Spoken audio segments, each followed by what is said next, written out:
ಇದು ನಮ್ಮ ಮಂಗಳೂರು ಶೈಲಿಯ ಸಾಂಪ್ರದಾಯಿಕ ಚಿಕನ್ ಸುಕ್ಕವನ್ನು ಮಾಡುವಂತಹ ವಿಧಾನ. ಚಿಕನ್ ಇಷ್ಟಪಡುವವರು ಒಮ್ಮೆಯಾದರೂ ಈ ರೆಸಿಪಿಯನ್ನು ಟ್ರೈ ಮಾಡಲೇಬೇಕು. ಮೊದಲು ಒಂದು ಪಾತ್ರೆಗೆ ಎಣ್ಣೆ, ಕರಿಬೇವು ಹಾಗೂ ಈರುಳ್ಳಿಯನ್ನು ಹಾಕಿ ಚೆನ್ನಾಗಿ ಫ್ರೈ ಮಾಡಿಕೊಳ್ಬೇಕು. ನಂತರ ರುಚಿಗೆ ತಕ್ಕಷ್ಟು ಉಪ್ಪು, ಅರಶಿನ ಹಾಗೂ ಕ್ಲೀನ್ ಮಾಡಿರುವಂತಹ ಚಿಕನ್ನನ್ನು ಈ ಪಾತ್ರೆಗೆ ಹಾಕಿ ಚೆನ್ನಾಗಿ ಮಿಕ್ಸ್ ಮಾಡಿಕೊಳ್ಬೇಕು.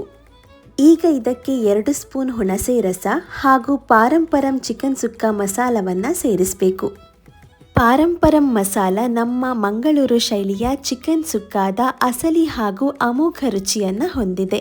ಕೇವಲ 40 ರೂಪಾಯಿಗೆ ಈ ಮಸಾಲೆಯನ್ನು ನಿಮ್ಮ ಮನೆಗೆ ಡೆಲಿವರಿ ಮಾಡಿಕೊಳ್ಳಬಹುದು.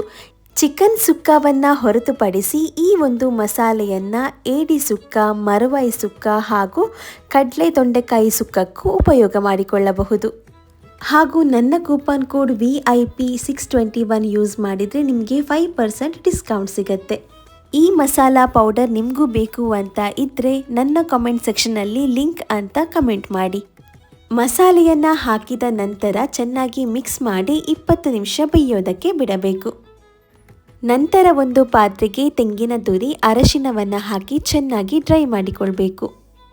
ಡ್ರೈ ಮಾಡಿದ ನಂತರ ಅದರಿಂದ ಸ್ವಲ್ಪ ತೆಂಗಿನ ತುರಿಯನ್ನು ತೆಗೆದು ಅದಕ್ಕೆ 2 ಸ್ಪೂನ್ ಜೀರಿಗೆ ಹಾಗೂ 10 ಬೆಳ್ಳುಳ್ಳಿಯನ್ನು ಹಾಕಿ ಚೆನ್ನಾಗಿ ಗ್ರೈಂಡ್ ಮಾಡಿಕೊಳ್ಳಿ. ಅದೇ ಜಾರಿಗೆ ಮಿಕ್ಕಿರುವ ತೆಂಗಿನ ತುರಿಯನ್ನು ಹಾಕಿ 2 ಸುತ್ತು ತಿರುಗಿಸಿ. ಈ ಮಿಶ್ರಣವನ್ನು ಚಿಕನ್ ಮೇಲೆ ಹಾಕಿ ಚೆನ್ನಾಗಿ ಮಿಕ್ಸ್ ಮಾಡಿಕೊಳ್ಳಿ ಹಾಗೂ 2 ರಿಂದ 3 ನಿಮಿಷ ಇದನ್ನು ಬೇಯೋದಕ್ಕೆ ಬಿಡಿ. ಇಷ್ಟು ಸುಲಭವಾಗಿ ಚಿಕನ್ ಸುಕ್ಕವನ್ನು ನಿಮ್ಮ ಮನೆಯಲ್ಲೇ ಮಾಡಬಹುದು ಹಾಗೂ ಟೇಸ್ಟ್ ಮಾತ್ರ ಅದ್ಭುತವಾಗಿರುತ್ತೆ.